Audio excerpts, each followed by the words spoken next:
अध्याय 8 आत्मा को अस्वीकार करने वालों का हठ।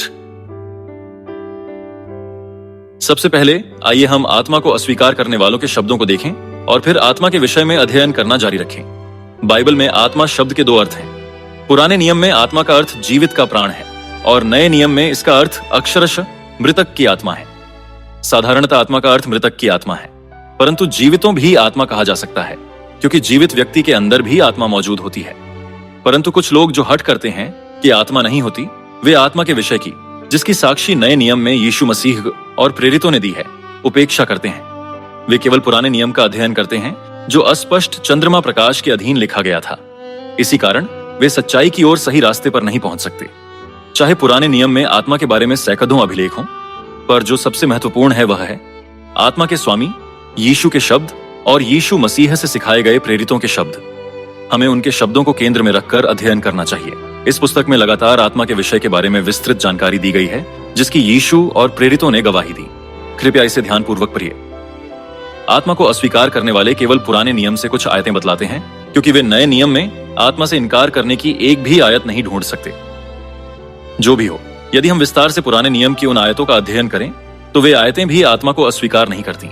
जैसा कि लिखा है भजन संहिता अध्याय 6 आयत 5, क्योंकि मृत्यु के बाद तेरा स्मरण नहीं होता, अधोलोक में कौन तेरा धन्यवाद करेगा। इसी अध्याय की आयत 1 से 5 तक ध्यानपूर्वक पढ़ें तो हम समझ सकेंगे कि इस वचन का अर्थ ऐसा नहीं है कि मृत्यु के बाद आत्मा नहीं है, परंतु ऐसा है कि यदि कोई बचाया ना जाए तो वह अधोलोक में परमेश्वर को धन्यवाद नहीं दे सकता। इसलिए यह लिखा है भजन संहिता अध्याय 6 आयत 1, न झुंझलाहट में मुझे ताड़ना दे, मेरे प्राण बचा, अपनी करुणा के निमित्त मेरा उद्धार कर।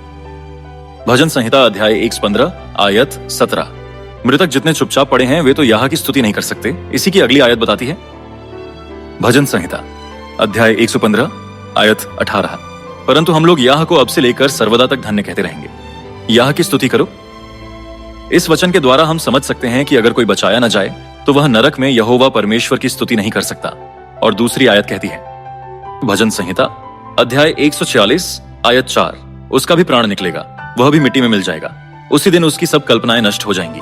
इसी अध्याय की आयत 1 से 4 तक पढ़ते हुए हम समझ सकते हैं कि हम परमेश्वर को छोड़ किसी मनुष्य पर भरोसा नहीं रख सकते। चाहे कोई इस संसार में अधिकारी हो, जब वह मरकर मिट्टी में मिल जाए तब उसकी सारी योजनाएं जिन पर उसने भरोसा रखा नष्ट हो जाएंगी।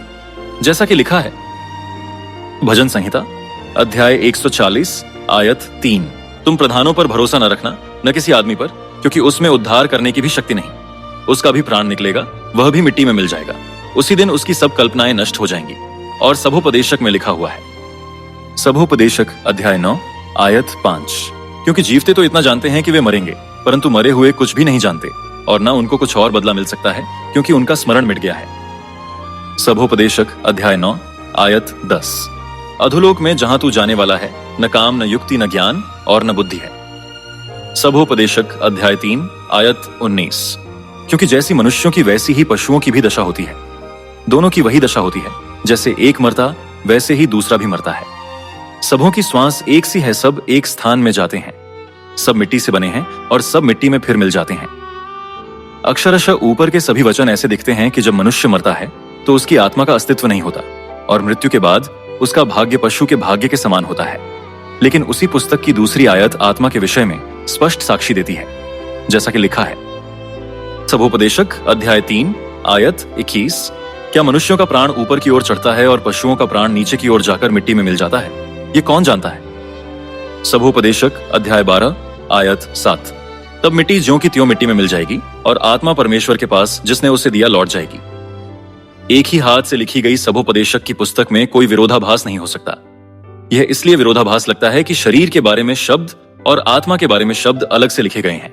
अय्यूब की पुस्तक में जैसा कि लिखा है अय्यूब अध्याय 14 आयत 10, परंतु मनुष्य मर जाता और पड़ा रहता है, जब उसका प्राण छूट गया तब वह कहां रहा। ऊपर की आयत ध्यानपूर्वक पढ़ते हुए हम देख सकते हैं कि यह उसके शरीर के बारे में है। जब अय्यूब के पास पुनरुत्थान और अनंत जीवन की कोई आशा नहीं थी, उस समय उसने यह कहा था। आइए हम उसी अध्याय की आयत 7 से 14 तक देखें। अय्यूब अध्याय 14 आयत 7, वैसे ही मनुष्य लेट जाता और फिर नहीं उठता, जब तक आकाश बना रहेगा तब तक वह न जागेगा। यदि मनुष्य मर जाए तो क्या वह फिर जीवित होगा? अय्यूब ने पुनरुत्थान की आशा के बिना यह कहा था। यह दिखाता है कि उसने आत्मा के बारे में कुछ भी मालूम न होते हुए ऐसी बात कही थी। कुछ लोग सोचते हैं कि बाइबल में सभी उल्लेखों में परमेश्वर की सच्ची इच्छा लिखी है, परंतु वास्तव में वे बहुत गलत समझते हैं। नए नियम और पुराने नियम की 66 पुस्तकों में सैकड़ों अलग अलग लोगों के द्वारा बोले गए अनेक शब्द हैं। बाइबल में 3 प्रकार के शब्द हैं। शब्द जो पवित्र आत्मा की प्रेरणा के द्वारा सच्ची शिक्षाएं हैं, शब्द जो परमेश्वर की इच्छा के विरोध में कहे गए, और शब्द जो मनुष्य के विचार के अनुसार गलती से कहे गए। इसलिए हमें बाइबल की आयत के आगे और पीछे ध्यानपूर्वक देखकर सही अर्थ को जानना चाहिए। उस समय अय्यूब ने बिना समझे ज्यादा शब्द कहे, यहां तक कि जब शैतान ने अय्यूब के घर पर आक्रमण करके उसे परखा था, अय्यूब ने गलती से सोचा कि परमेश्वर ने ही उसे परखा था। इसलिए अय्यूब अध्याय 14 आयत 10 या अय्यूब अध्याय 17 आयत 13 से 16 में अय्यूब के गलत शब्द तब लिखे गए थे जब अय्यूब रोगी होकर दुख में था और उसने अपने 3 दोस्तों के साथ जो उसे देखने आए थे गलत ढंग से विवाद किया। केवल उसके 3 दोस्तों के शब्द नहीं, परंतु अय्यूब के शब्द भी गलत थे।